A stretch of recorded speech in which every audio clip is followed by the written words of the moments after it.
The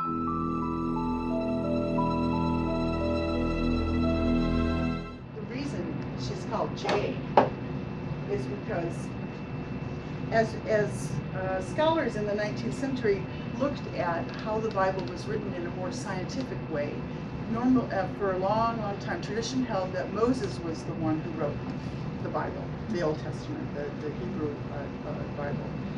And after looking at it from a scientific, archaeological point of view, it was obvious that wasn't true. There's no way that one person could have written all of those works. So looking at it from a textual point of view, they divided it up into sections. The first one they called the Yahwist, and I had said that name Yahweh, which normally you see spelled with a Y, and the people who did this were German, so it was a J.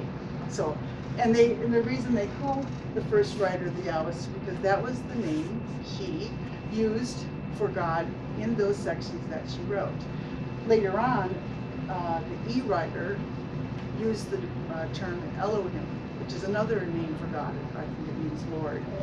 Elohim, which is plural, so it actually refers to they, the gods. So that was the E writer because that was the name that person used. And then it just went on. There was another group, the priestly group, person who wrote Deuteronomy, and then the redactor, which is just another name for editor, who was kind of the final person who pulled it all together, made a bunch of additions and changed things around, put it in the order that we know it is now for the most part. But all through that, this is hundreds and hundreds of years.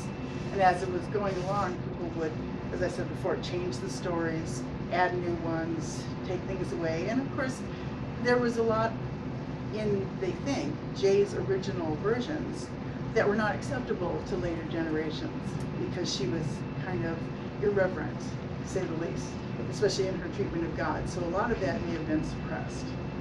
But Harold Bloom's book, The Book of Jay, if you're interested in it, you can go and read, as I said, just those parts that are attributed to Jay. And it's really fascinating to see what her stories are like compared to what you might read in an ordinary modern Bible.